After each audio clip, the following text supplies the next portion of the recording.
How was he punching? Was it herbivable? Oh my god.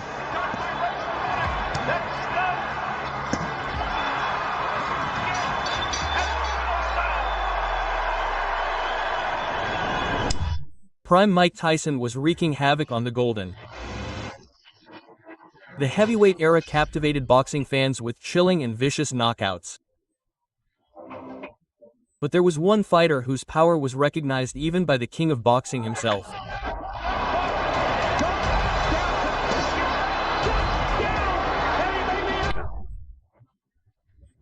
And the name of this monster hunter was Donovan Racer.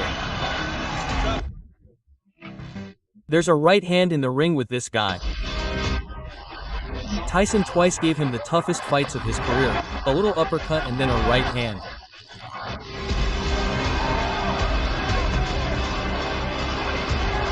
Brace yourself because now you're going to learn about arguably the greatest rivalry in boxing history and the witness.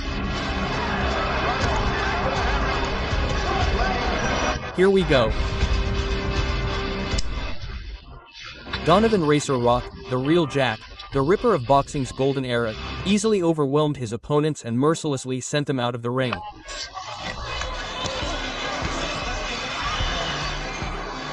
S10 jumps.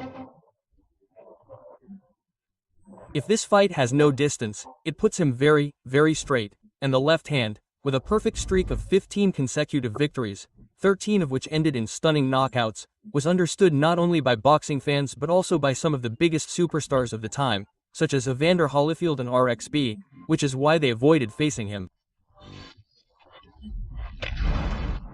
This genius of the sweet science could have won a Nobel Prize for inventing his signature punch, the smash.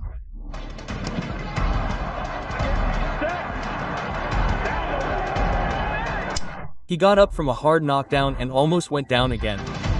He staggered and looked like a hybrid between a hook and an uppercut. This secret weapon made opponents collapse like a house of cards.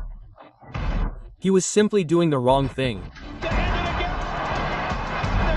Can he do it this time when he has the opportunity to face the king of boxing, the great Mike Tyson? The fight contract was signed in November of '89, but Mike pulled out of the fight with Ruick, citing bronchitis. 3 months later, the boxing king lost his crown in a fight against the number 7 ranked Douglas. This defeat was the biggest disappointment.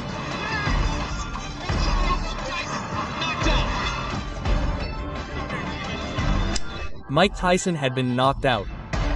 There was no chance that this fight would ever happen. Rook, on the other hand, was at the peak of his power.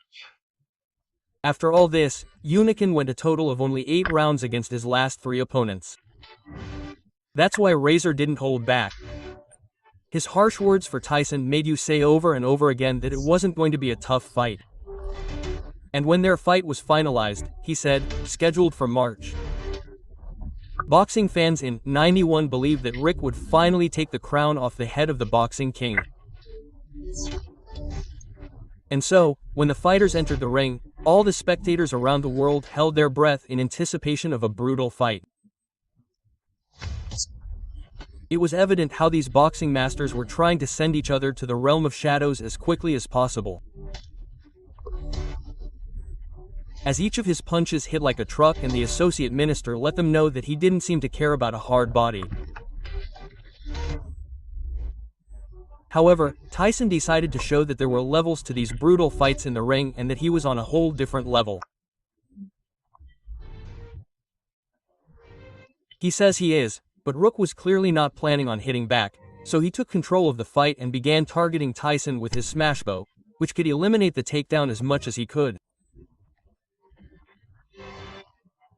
But Tyson's awkward style prevented Rook from fighting his usual relentless attack by Tyson.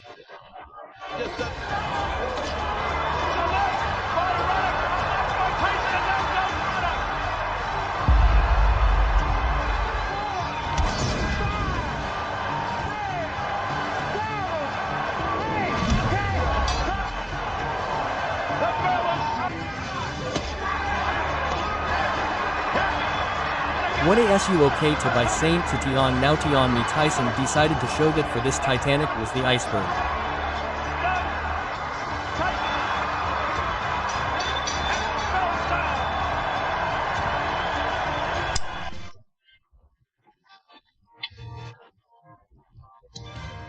With a devastating blow, Tyson sent Rook to the back of the squared circle.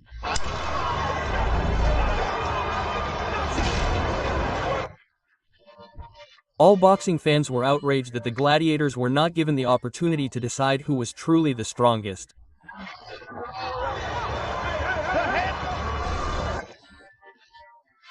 Everyone was eager for an immediate rematch, so the matchmakers arranged it just 3 months later, and of course, the fighters didn't hold back in their sharp-tongued debates. June 28, 91, became another celebration of violence for the entire boxing community, as two monsters once again clashed in the ring ready to tear each other apart.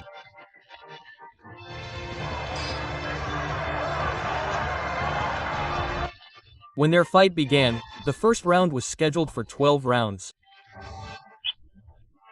These boxing grandmasters immediately began playing chess with their fists, but then Tyson activated his berserker mode, relentlessly destroying Ruick with his sledgehammer fists. The jab, a big right hook. And it seemed that this animal's desire to kill his opponent became so great that Tyson decided to go one more mini-round after the bell and then continued with the B in the following round. The king forced Ruick to his knees.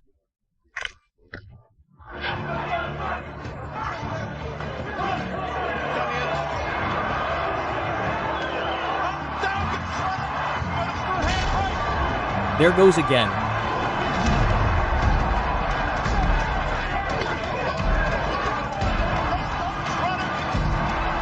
He's down for the second time.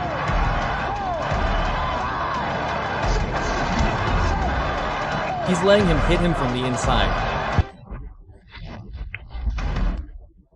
They could have beaten Compton, but Rook stood up and like an experienced blacksmith began to hammer iron.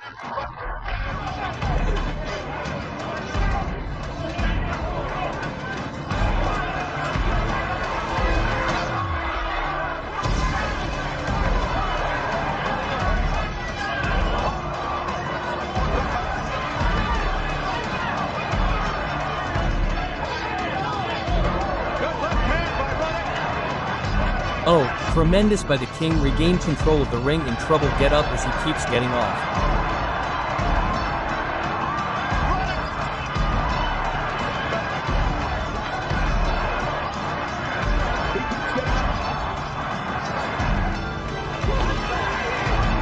Al responded well. Good hard by Tyson. Opening up. He's got in the corner, but able to his way up.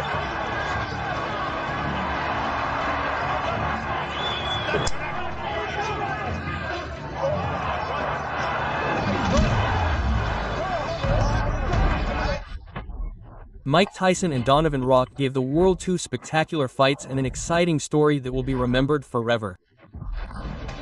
Who do you think was the toughest opponent in Tyson's career? Write your opinion in the comments and don't forget to like and subscribe.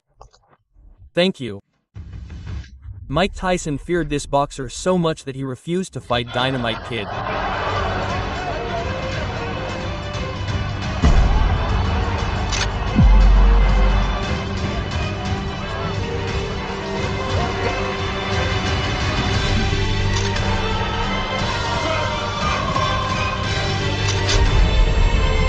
This boxer went crazy. Bob Sapp is a real hurricane who went through the world of martial arts, crushing everyone who got in his way.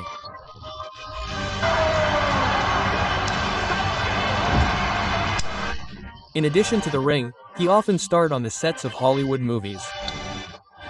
Many people know him as the most useless fighter, but in his prime he destroyed everyone who stepped in the ring with him. Today we're going to show you some of his most ferocious knockouts. Get your tea and cookies ready. Let's get to it. Bob Sapp began his rise to the top of kickboxing in 2002, earning the nickname The Beast.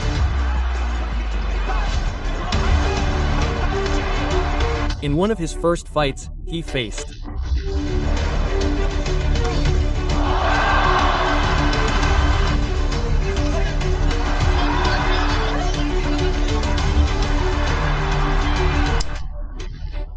Dutch legend Ernesto Hust, who used to eat newcomers like sap for breakfast, and if Bob was the beast in this ring, he was going to act as the tamer. From the start of the fight, the fierce American pounced on his opponent like a berserker, but the latter decided to use his skills honed over the years. In a real meat grinder, he began in the ring, and after Ernesto decided to show the American a couple of low kicks and began treating him like a baseball, the former American football player got angry and decided to hit the downgrade.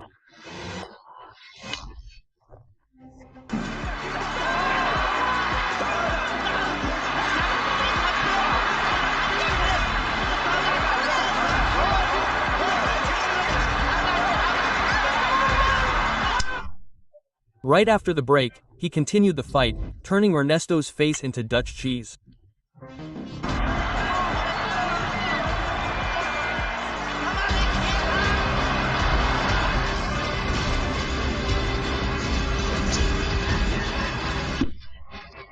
A year after his victory over the legendary Hust, SAP entered the ring like a bull with a face, ready to receive the horns of anyone who dared to challenge him. His next fight was against another matador hoping to tame Bob. From the first seconds of the fight, it could have seemed like a new episode of Tom and Jerry, because Chemo started running from Bob the whole time in the ring, but Leopoldo was not agile enough to dodge lightning-fast blows.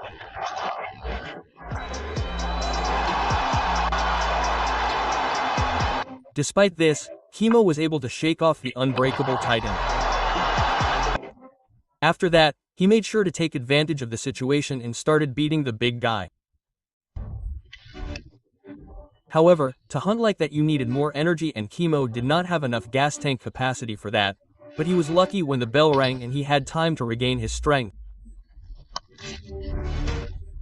With a few hard blows, he stunned his opponent, who fell to the ground like a piece of meat.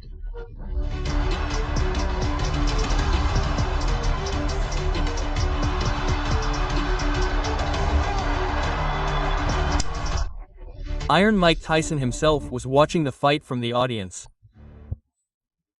Bob decided to take advantage of the presence of such a legendary guest and decided to challenge him right there, so Bob put on a show both during and after the fight. Over the next year, SAP crushed all of his opponents. He was like a formidable volcano ready to erupt. His punches came like an avalanche and no one could resist the onslaught. SAP became a real monster in the ring. The next brazen man to challenge Bob was Cabona. Apparently this fight was not supposed to be for the championship belt, but for a bucket of KFC. From the beginning, Puffy decided to crush Sap's internal organs, but the beast resisted the onslaught of the cholesterol mutant. Then the Japanese showed why his homeland constantly experiences earthquakes.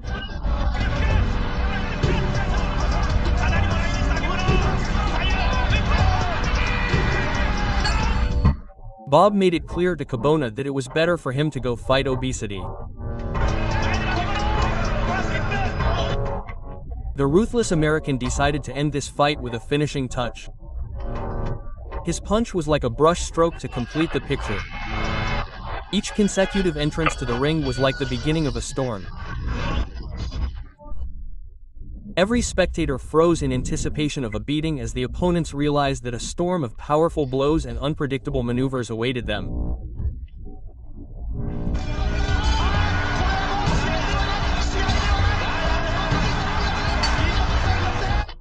The next upstart from the land of the cold and fierce was Alan KV.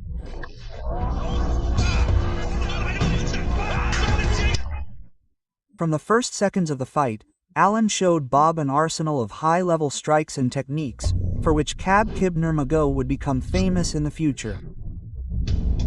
But the deadly American had a fire burning in his eyes. Not a second passed before the naive Russian was already between the hammer and the anvil.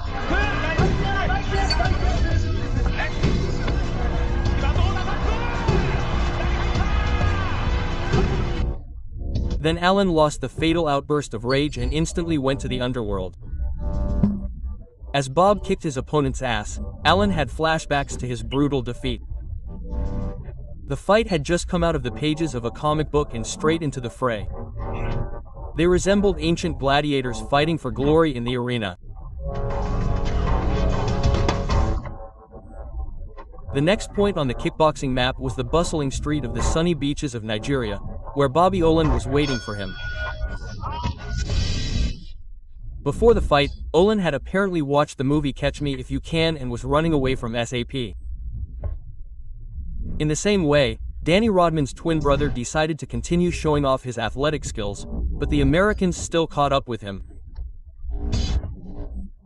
SAP pinned his opponent to the ground and began to pound his head against the ring nail.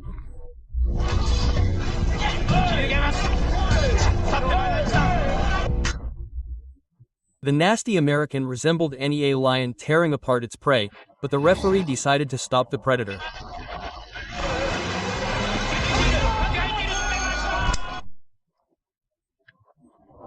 The opponents began to realize that each of Bob's blows in the ring could be the last CHT in this exciting symphony of power, but something went wrong and at some point the brilliant record of the American killer lost its shine.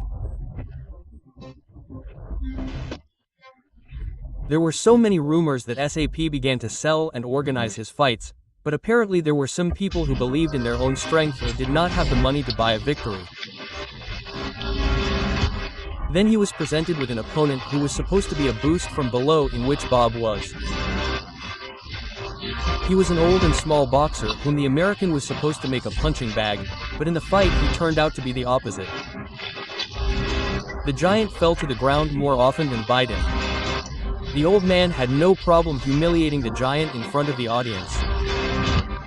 After this fight, fans and followers were finally convinced that SAP was nothing more than a punching bag. MMA continued to give the title to fighters, perhaps hoping that Bob would return to his former glory.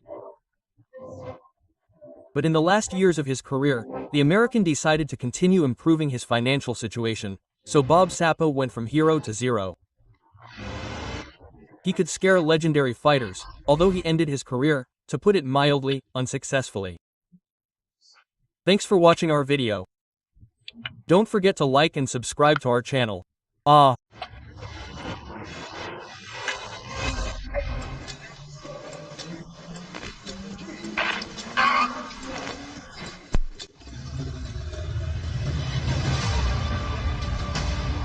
When Iron Mike Tyson defeated a dangerous criminal, this story took place in the mid-80s when a 19-year-old Mike destroyed everyone who crossed his path.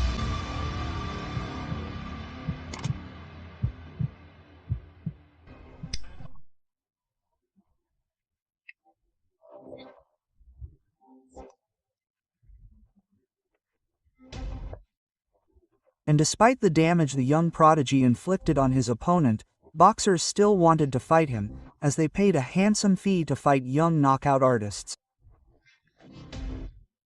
One such person was Mitch Green, an American boxer who skillfully combined criminal activity with a professional boxing career. Standing at almost 6.5 feet tall, Green had an impressive boxing record at heavyweight. Among his achievements were winning the prestigious Golden Gloves tournament and dueling rivals like Travis Bark with 16 victories, 10 of them by knockout. Green was establishing himself as a force to be reckoned with. Meanwhile, Mike Tyson was climbing to the top of boxing. Before facing Mitch Green, Tyson had already gained worldwide fame for his dominant performances in the ring. His reputation outweighed his fears, and his opponents feared his formidable strength and relentless aggression. On May 3, 1986, Tyson faced James Tillies, a fight that ended in a no-knockout and was a landmark. There was a shift in the perception of Tyson's invincibility. It was at this point that Green, with his skill and trash talk, began to insult Tyson by wanting to fight a rising star. Green publicly mocked Tyson, calling him a paper champion and a fake. The audacious Green even challenged Tyson, saying, "If you hit me, I'll finish you." Those disrespectful words fueled Tyson's determination to teach him a lesson in the ring. Finally, on the night of '86, the long-awaited showdown between the two bad guys took place. The atmosphere heated up to the limit as the fighters entered the ring. Tyson exuded confidence as he stared down a brash opponent. Spectators eagerly awaited the clash of the titans. The fight began.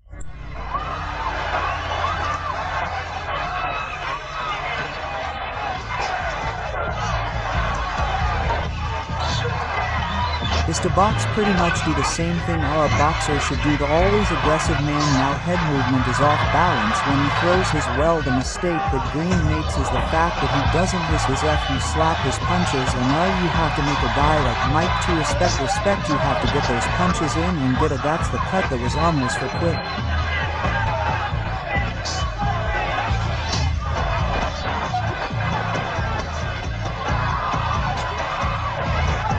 Come on, let go. And shots to the bottom.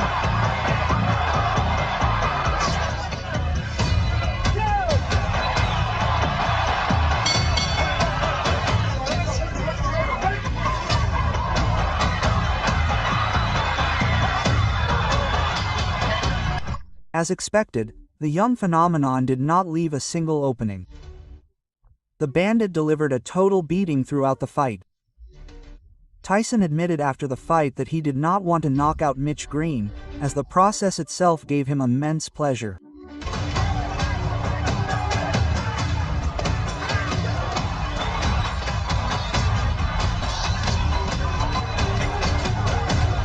Warning from me about holding in trouble shots to the really work a lot of body, a lot of lever body shot. Watch there it is again, better comfort and more effective. The cut working beautiful, nice and hat against, and what a shot, hands high, he works his way in. That was a right hook. Those areas of you have to think that maybe the fight will give him up.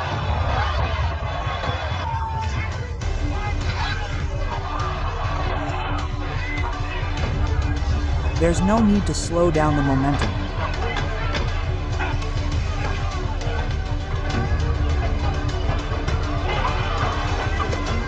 Good left hook, solid left hook. Left hand. It's something that he did not do against Quick.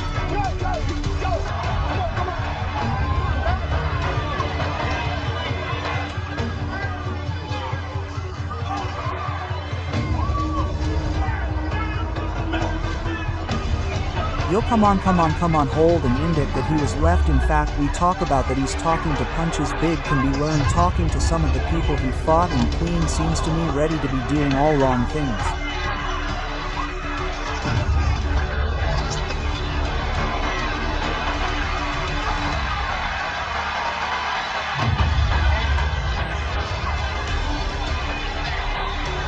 That's very good.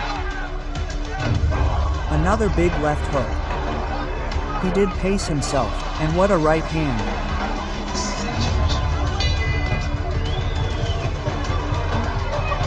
There's such an event.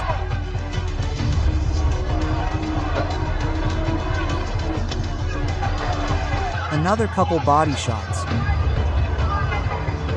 Tyson, and now we see Mitch Green. He land up there. Green just trying to tie Tyson up, and a couple of good shots by Mitch Green. His best rally of the fight right here. Look here. He's caught Tyson 4 or 5 times, and Tyson for the first time seems a little bit puzzled. Well, he's smiling, but see, Green has those fast hands. Shout by now in a different Green.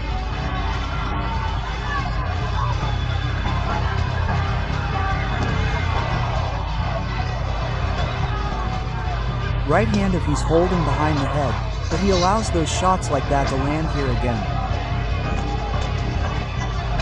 Oh, what a left hand. What's going to happen? Another day in the classroom.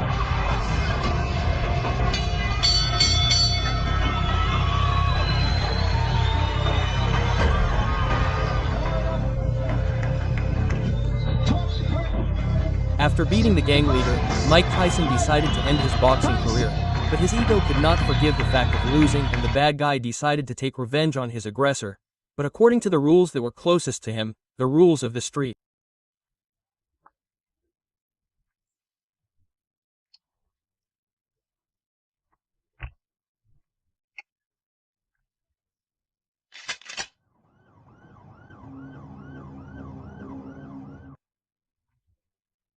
In the early morning of August 23, 1988, Mike and his friend arrived at one of the clothing stores in Harlem, stores that were often visited by star clients, to pick up a custom-made jacket. Green heard from his acquaintances about Tyson's location, and after a short time he also went to this store. Upon seeing Mike, Mitch Green began to verbally provoke him and abuse him in every possible way, demanding a rematch. In just a couple of seconds, the old rivals began to fight. According to eyewitnesses, Green was the first to decide to strike, but Tyson immediately caught the bad guy with one of his right crosses and knocked him down. Then, Iron headed for the car, but Green grabbed the door and refused to let go of his attacker. By that time, Tyson had already launched his killer combinations, as a result of which Green was lying on the ground, unconscious. In one of his interviews, he admitted that at that moment he thought he had killed him, but fortunately everything turned out well. As a result of the fight, Mitt's left eye swelled up completely, the bridge of his nose was broken. Later, doctors gave him 5 stitches and a couple of ribs were damaged. Mike, as a result of those blows with his bare fists, seriously damaged his wrist. This injury cost Iron several months of inactivity, which delayed his already scheduled defense of the Absolute World Champion title against the British Frank Bruno. But Green, almost a decade later, in 1997, decided to resume the process against Mike in court, filing a civil lawsuit against him for bodily injury in the amount of $25 million. However, the former bandit only managed to get $5,000, which didn't even cover his legal fees. Recently, 35 years after that heated showdown in Harlem, Iron Mike said in an interview that he regrets what happened. This shows us that even the toughest fighters can change for the better and admit their mistakes.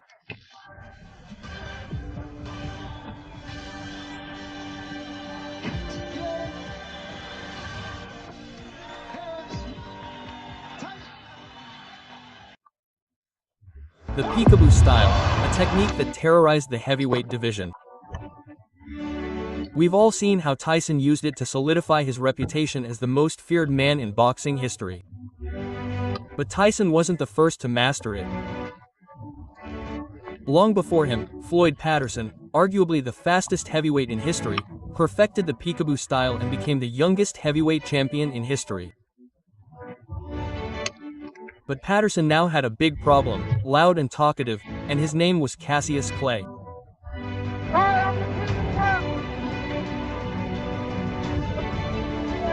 Stay tuned. You're about to witness a clash of styles. Let's first analyze the differences between Tyson's peekaboo style and Patterson's. Like Tyson, Patterson used footwork and side-to-side head movement to avoid punches. While Tyson had raw power, Patterson's real weapon was his speed. Like Tyson, Patterson would aim low to lower his opponent's guard and then strike high to exploit openings. But unlike Tyson, Patterson would repeatedly attack the same opening with the same punch. His famous gassing hook would help him leap across the ring, catching his opponent off guard. But how will these tactics hold up against the greatest boxer to ever lace up a glove? Let's find out. When the fight begins, Ali's strategy is clear. Wear Patterson down. He uses his signature grappling technique by controlling his opponent's head. Ali prevents him from punching with his body weight. This also gives him the opportunity to talk trash in his ear to frustrate him and break his focus. Ali moves to his left while feinting constantly, then switches to his right to disrupt the rhythm. Both fighters are testing each other's reactions. When Patterson throws a gazelle hook, Ali leans back and deflects it with his elbow. The distance between them gives Ali enough time to react. While the first round ends with no significant punches landing, Ali's most effective weapon has been his psychological warfare. In the later rounds, both fighters adopt a more cautious approach, staying within range and trading blows. Ali finds more success due to his superior reach and speed. Patterson attempts to break the slow pace with sudden attacks, but Ali shows no respect. Every time Patterson tries, Ali controls his head and throws him around like a child. He bounces Patterson back with sharp jabs while keeping his head off the center line to avoid counters. Meanwhile, Patterson's head movement allows him to slip and evade at least some of Ali's punches. Ali even mimics the Picabo style to show Patterson that he can execute it better. It's clear that Patterson doesn't like Ali's taunting one bit, but what can he do? He's tried everything. Now he changes his approach by backing up and controlling his distance. He hopes to bait Ali into making a mistake, but Ali isn't fooled by his feints. He follows Patterson's head movement, making sure every punch lands. This is the same strategy that helped Douglas defeat Tyson in the closing rounds.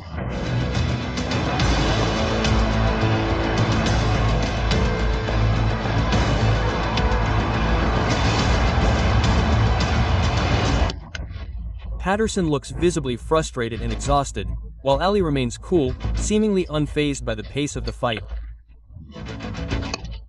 As both fighters' pride drives them to trade punches, it's Ali who lands more. And after absorbing countless blows, Patterson finally goes down.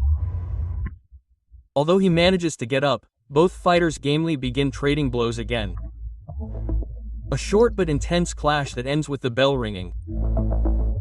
From this point on, the fight becomes a brutal display of dominance. Patterson, exhausted and desperate, throws everything he has, but Ali remains untouchable. With Patterson's moves decoded and his timing shattered, Ali unleashes lightning-fast combinations that leave no room for escape. Finally, in the 12th round, after enduring countless punches and fighting back with unmatched courage, the referee steps in to stop the fight. Another masterclass in the law from his prime, proving once again that toppling this legend is no easy feat. But what do you think Tyson's raw power and peekaboo style could do against Ali's brilliance and strategy? Share your thoughts in the comments below. This fighter tested Muhammad Ali's style against Tyson and the result is insane. One of the greatest. What if it was Ali versus Tyson in boxing history? While it never happened, there's one fight that gives us a glimpse of what it could have been. In this video, we'll analyze the legendary Tyson vs. Biggs fight, where Tyrell Biggs, an Olympic gold medalist, brought Ali's trademark speed, footwork, and boxing IQ to the ring to take on a Mike Tyson in his prime. Could this approach surpass Iron Mike? The story begins in 1984, when both fighters were amateurs. Biggs, a towering athlete with Muhammad Ali-like speed, was favored by the US Olympic team. Tyson, despite his devastating knockouts, was left off the roster. But things took a turn when their professional paths crossed in November of '87, when the fight began. Tyrell Biggs starts off with a swoon, but Tyson isn't fooled. Big quickly passes jabs as he moves inside to find better angles, but Tyson cuts him off with his signature gazelle. What's impressive here is Big's ability to reset whenever Tyson breaks his rhythm. Big moves to the outside, avoiding further damage. Big mixes jabs to the head and body, while cleverly keeping his face off the center line to evade Tyson's counters. But Tyson doesn't just stand there. After taking several quick jabs, he adjusts by relying on head movement. However, Big refuses to fall into the trap of headhunting. Instead, he mixes in jabs to the body to disrupt Tyson's rhythm and maintains constant lateral movement. Big's strategy shines.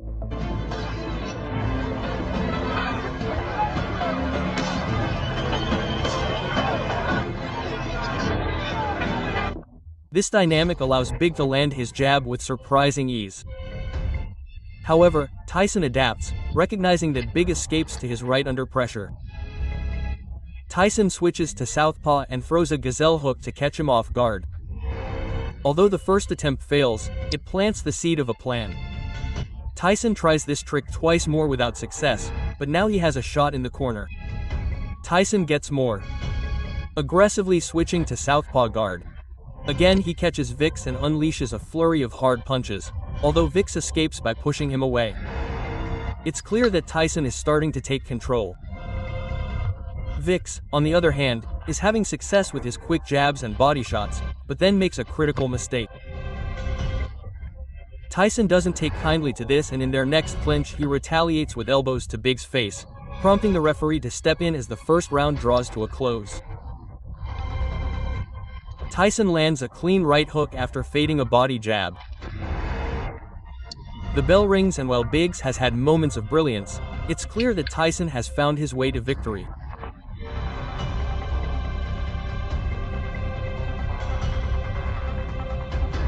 The second round begins with a shift in momentum.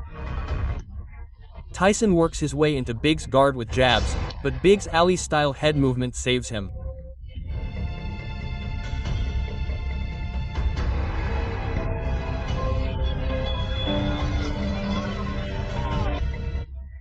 Tyson adjusts again, using level changes and gazelle jabs to find openings between his opponent's hands. The tide begins to turn. Big's footwork slows noticeably, and Tyson capitalizes with explosive strikes that catch him off guard. Tyson now taunts and laughs in Vix's face. He senses an opportunity as he detects his opponent's lowered guard. Tyson digs into his body with brutal punches that force his guard down even further.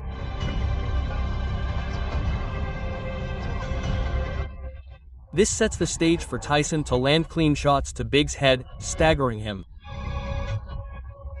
Big is visibly struggling, and while he has mastered the Muhammad Ali-inspired butterfly move, he no longer has the stamina to execute it effectively. The butterfly has lost its wings. Without his footwork and head movement, Big becomes an easy target for Tyson, who begins to hammer away. By this time, Vix is bleeding from a cut above his eye. Tyson feels the blood and prolongs the punishment, turning the fight into a one-sided round.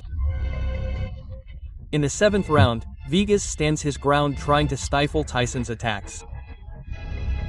His efforts are valiant but futile. With 30 seconds left in the round, Tyson connects with a massive left hook that leaves Big on the canvas. But Big makes a fatal decision. He gets up.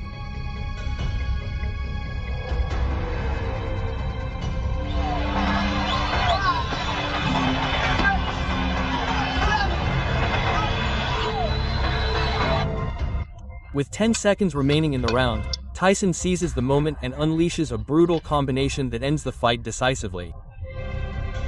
Another victim of Tyson's ferocity falls in his wake, and now the final question remains.